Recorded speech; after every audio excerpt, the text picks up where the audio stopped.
क्यों लगता है कि आपको आप लेट हो गए हैं?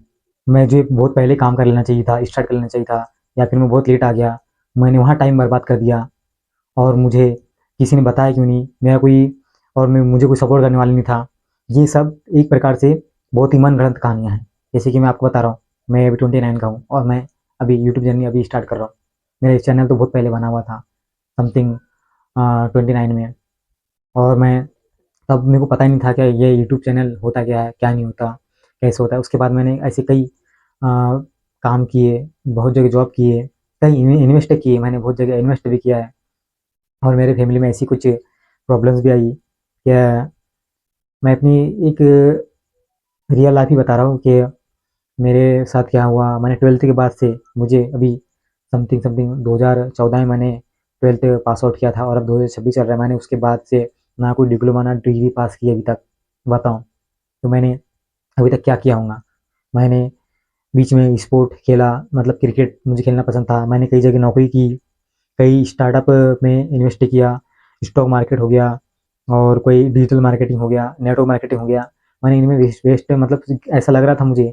मैंने फाइनेंस में जॉब किया हूँ और दिल्ली, भोपाल, बेंगलुरु और बालाघाट जैसे शहरों में मैंने जॉब किया हूँ।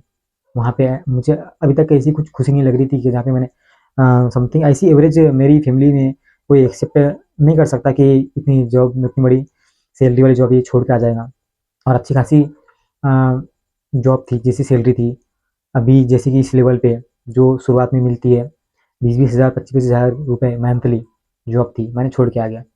मुझे लगा कि मुझे पहले स्टार्ट कर लेना चाहिए, या फिर मैंने पहले स्टार्ट क्यों नहीं किया, पहले क्यों शुरुआत नहीं किया। मुझे क्या क्या चाहिए था, सेटअप चाहिए था, मतलब कुछ सेटअप चाहिए था मुझे, नीश चाहिए थी। और या फिर मुझे कोई बताने वाला होता, या फिर मैं सोचता था जिस जॉब में गया मैं इस जॉब में पहले क्यों नहीं आया 5 साल पहले। और मैं जिस फील्ड में जाता था, स्टॉक मार्केट में, नेटवर्क मार्केटिंग में, डिजिटल मार्केटिंग में, मुझे लगता था कि मैं इस फील्ड में 5 साल 10 साल पहले क्यों नहीं गया, मैं 12th पास आउट करके नहीं गया। लेकिन ऐसा कुछ भी नहीं होता है। जब वक्त आता है उसी समय खुद ब खुद प्रकृति नियति आपको उस समय पे ले जाती है। समय से पहले कुछ भी नहीं होता है, कहते हैं ना, वो सही कहते हैं। लेकिन आपको जिस भी फील्ड में हो उस पर कड़ी मेहनत करना है, जो भी एफर्ट लगाना है लगा सकते हो। किसी की ज़रूरत नहीं है आपको। अगर आपको खुद को आगे बढ़ाना है तो आपको कौन क्यों बताएगा। ऐसे कई पर्सन हुए, जैसे कि अब एग्जांपल नहीं दूंगा, खुद अपने अंदर से जज्बा निकाला उन्होंने।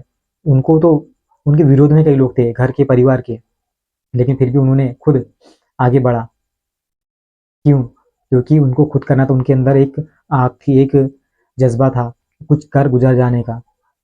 राइट्स बंधु जानते हो, पूरा गांव, फैमिली, जो अनबिलीवेबल है, जो फ्यूचर फ्यूचर है, उनको उनने उन्होंने देखा, कोई और नहीं देख पा रहा था, तो वो तो अनबिलीवेबल लगेगा ना।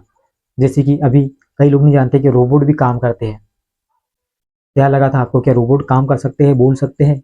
आपको नहीं लगा था, लेकिन अभी रोबोट काम करते हैं, बोल सकते हैं। और आगे आगे कैसी कैसी इन्वेंशन होगी, हो सकता है कि आप भी एक इन्वेंशन कर दो, आपको पता भी नहीं चलेगा। क्योंकि विपत्ति में ही एक टेक्नोलॉजी का आविष्कार होता है। शायद ये सेंटेंस मैंने गलत बोल दिया, बहुत मतलब सेंटेंस मिलाकर नहीं बोला, लेकिन ये एक प्रकार से बहुत गहरी बात है ये। जैसे कि अभी लॉकडाउन आया था, नोटबंदी आई थी, किसी को अगर उस मुश्किल से निकलना है तो निकल जाता है, ना कि वो कहता है कि ये ऐसा हो गया, वैसा हो गया। नोटबंदी के बाद लॉकडाउन आया था। लॉकडाउन में आप देखिए होगे, दिल्ली, दिल्ली में ऐसा शहर है जहाँ पे पोल्यूशन पोल्यूशन रहता है। लॉकडाउन में पोल्यूशन, विदाउट पोल्यूशन हो गया था दिल्ली, क्योंकि गाड़ियाँ मोटरें सब उस समय बहुत ही कम चल रही थी। और लोग एक दूसरे के, और लोगों ने अपने खुद के लिए टाइम निकाला उस समय, खुद रिलैक्स फील किया। नहीं तो आज की भाग दौड़ की जिंदगी में एक सेकंड उनके लिए, सबके लिए कीमती रहता है। और एक प्रकार से ऑनलाइन टेक्नोलॉजी उस समय बहुत आगे बढ़ गई, वीडियोस हो गई या फिर अदर प्लेटफॉर्म हो गए। जैसे कि नोटबंदी में ऑनलाइन पेमेंट की जो बढ़ोतरी हुई बहुत ज़्यादा हुई, उसके पहले केक चलता था। क्यों? क्योंकि उस समय विपत्ति आई थी, विपत्ति में ही आविष्कार की जननी माना जाता है, विपत्ति को आविष्कार की जननी माना जाता है। किसी को कोई प्रॉब्लम आया तो प्रॉब्लम का सॉल्यूशन जब एक कोई व्यक्ति निकालता है, निष्कर्ष, उसे बोलते हैं उस टेक्नोलॉजी का विधाता, या फिर फाउंडर, या फिर उसे और क्या कह सकते हैं, उस टेक्नोलॉजी का आविष्कारक। तो आप जिस भी फील्ड में कुछ करना चाहते हैं, बिंदास कीजिए। ऐसे नहीं कि ये काम भारी है, ये काम हल्का है। आप जब स्टार्ट करेंगे, धीरे-धीरे स्टार्ट करते जाएँगे, वो काम खुद ब खुद आपको हल्का लगने लगेगा। क्योंकि और एक प्रकार से उसमें बोरिंग भी लग सकता है आपको, लेकिन आप जब करते जाएँगे, जिस काम से आपको एकदम लगाव हो जाएगा, मोहब्बत हो जाएँगी। मोहब्बत तो आप जानते हो, जब किसी लड़की से होती है, तो क्या होता है। तो दोस्तों, मेरा बताने का यही मकसद है आप लोगों को कि आप कुछ भी काम कर रहे हो, मतलब कुछ फ्यूचर के लिए, लोगों की भलाई के लिए, क्योंकि आप पैसा, दौलत, शोहरत सब कमा लोगे, नाम कमा लोगे, नाम ही कमाना है। क्योंकि आप एक ना एक तो सबको जाना है ऊपर, लेकिन ऐसा कुछ करके जाओ क्या ये आपका नाम आपके जाने के बाद भी रहे, और आपका एक एक सेकंड इतना कीमती हो कि लोग आपका टाइम निकालने के लिए सोचे कि आपसे मैं कैसे बात करूँ, क्या आपका इतना कीमती टाइम है, आपसे 5 मिनट किस टॉपिक पे बात करूँ। आप इस कदर बन जाओ क्या आपका एक एक सेकंड, 2-2 मिनट कीमती हो, कि आपको बोले कि सर प्लीज़ 2 मिनट, इस बहुत इंपॉर्टेंट बात है। तो इस कदर मैं चाहता हूँ कि आप जो कुछ करना चाहते हो, जैसे कि मैं स्टार्ट कर रहा हूँ अभी, मुझे कोई इशू नहीं है, मुझे कोई दिक्कत नहीं है, मुझे कोई प्रॉब्लम नहीं है। मैं अभी कर रहा हूँ, मैं कर सकता हूँ आगे, और मुझे पता है कि मैं करूँगा ही करूँगा। तो दोस्तों, और कुछ जानना है और कुछ कमेंट करना है, मैं ऐसी इंस्पायरिंग वीडियो मैं बनाता हूँ आप लोगों के लिए।